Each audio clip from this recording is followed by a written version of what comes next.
I quote from the Douay-Rheims translation of Acts, chapter 2, verses 43 to 45. And fear came upon every soul. Many wonders also and signs were done by the apostles in Jerusalem. And there was great fear in all. And all they that believed were together and had all things in common. Their possessions and goods they sold and divided them to all according as everyone had need. I move on to chapter 5.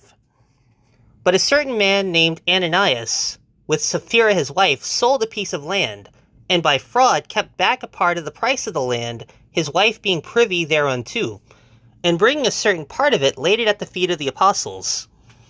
But Peter said, Ananias, why has Satan tempted thy heart, that thou should lie to the Holy Ghost, and by fraud keep part of the price of the land? While it remained, did it not remain to thee? And after it was sold, was it not in thy power? Why have you conceived this thing in thy heart? You have not lied to men, but to God. And Ananias, hearing these words, fell down and gave up the ghost. And there came great fear upon all that heard it. And the young men, rising up, removed him, and carrying him out, buried him. And it was about a space of 3 hours after, when his wife, not knowing what happened, came in. And Peter said to her, Tell me, woman, whether you sold the land for so much. And she said, Yes, for so much. And Peter said to her, Why have you agreed together to tempt the Spirit of the Lord? Behold, the feet of them who have buried your husband are at the door, and they shall carry thee out.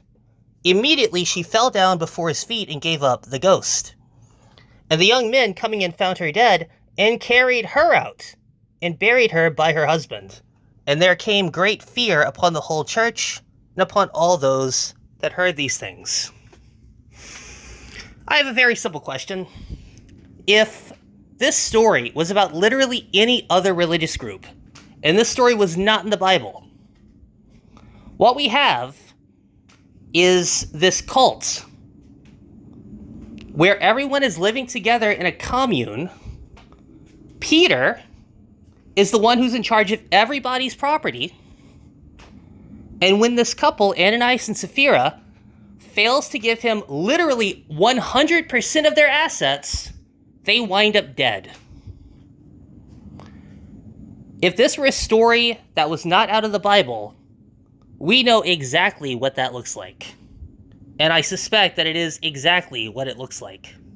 And if you read the rest of Acts in that way, a lot of details, you'll notice a whole lot of details. I don't trust any of these people.